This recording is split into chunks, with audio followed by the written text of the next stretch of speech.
inquietação no pensar, Caio. No pensar? Ô, Caio, tudo bem? Tudo. Eu te acompanhado há uns anos e melhorei muito na minha vida. Mas existe algo que eu queria perguntar pra você. Como lidar, Caio, com a minha mente inquieta? Eu penso demais, ele bota demais assim, né? Não?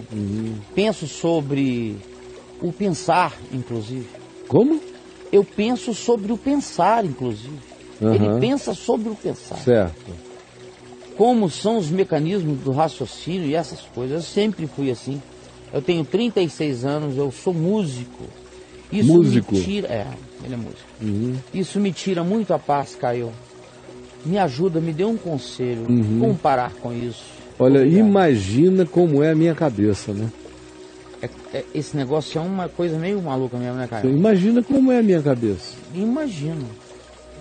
Quando uma pessoa vem falar em pensar para mim, dizendo que está com problema de pensar, eu penso antes para ela pensar como é a minha cabeça.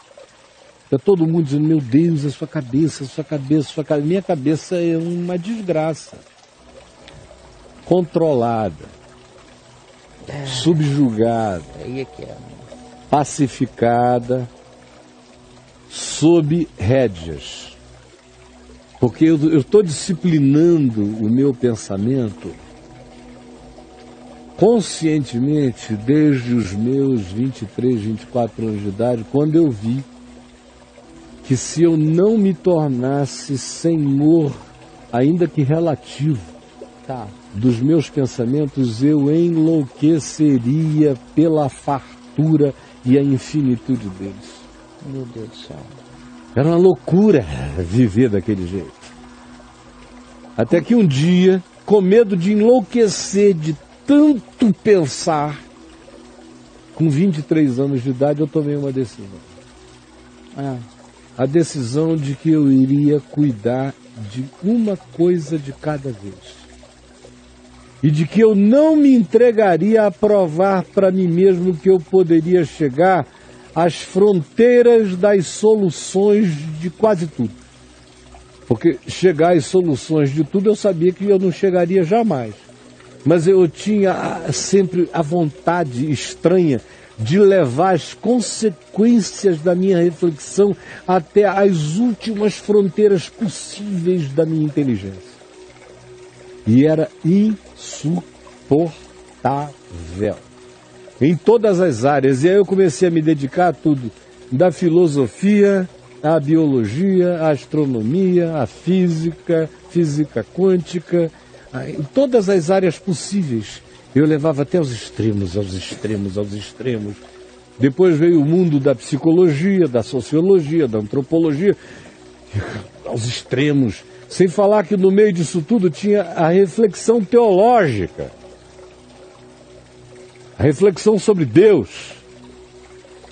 E eu queria levar aos extremos possíveis, como eu contei há 2 domingos atrás, ou não, foi aqui no Papo de Graça, quinta-feira passada, sobre a ressurreição, que eu disse que eu criei aquele filme, que eu ficava passando os filmes da ressurreição e todas as versões. Depois minha mente entrou num outro processo de criar as filmagens da não ressurreição, todas as variáveis. Não lembra que eu falei? Sim. É o mesmo período, mais ou menos a mesma época. E eu disse, não, eu não vou. Eu pensarei até onde eu seja solicitado. Aonde eu não tenha sido solicitado, não farei essa viagem por conta própria. Comecei a guardar os meus pensamentos para a necessidade solicitada e não para o diletantismo da viagem. Porque senão você vira um Star Trek. Você vira um cara do Star Wars. Você vai embora. Velocidade da luz.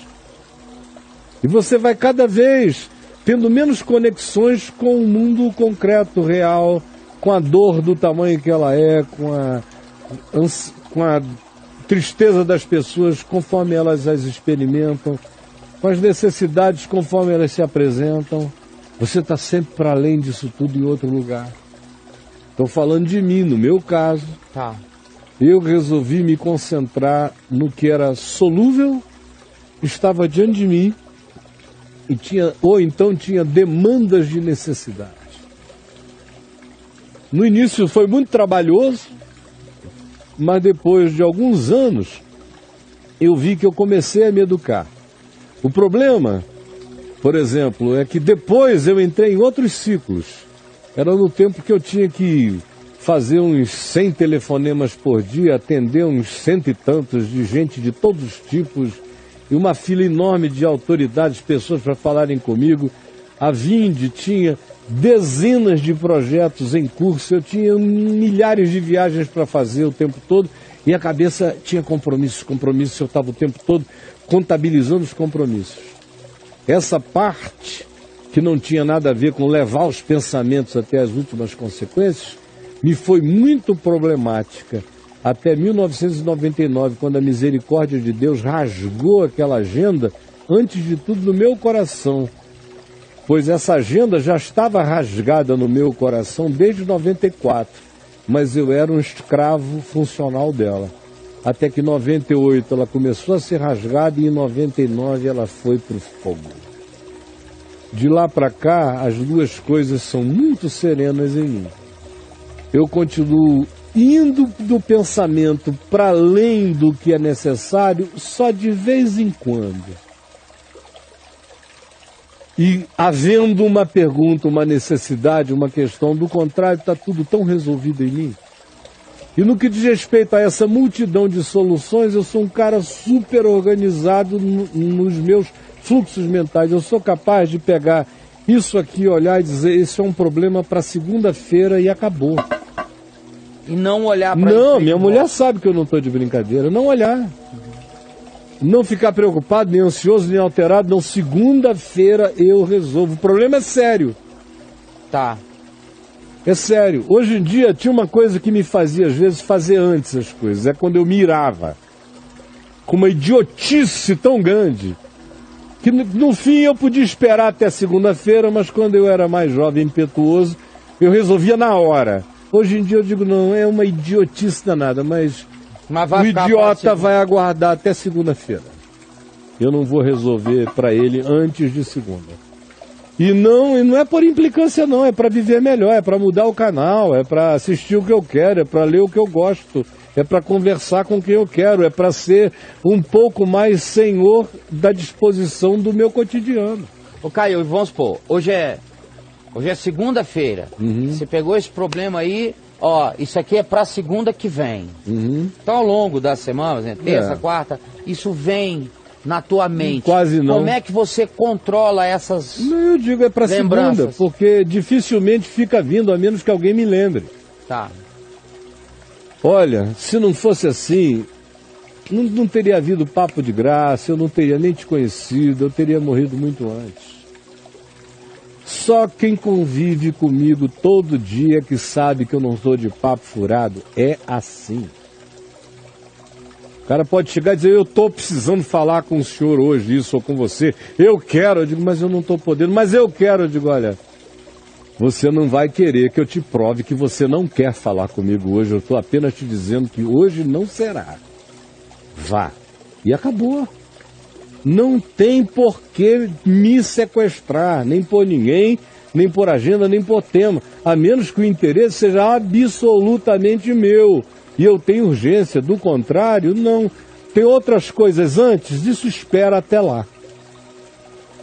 Agora, é um treino emocional, mental, é um treino funcional, todo dia. E ninguém alcança isso sem ser moído no Getsemane. Sinceramente, eu já passei por muita moenda de bilhões de coisas simultâneas. Aí a tua casca fica grossa. Grossa. Não parece, mas não entra. Eu acho isso ruim, eu acho isso maravilhoso. Porque se você não tiver esse treino, você fica ao léu dos caprichos o tempo todo.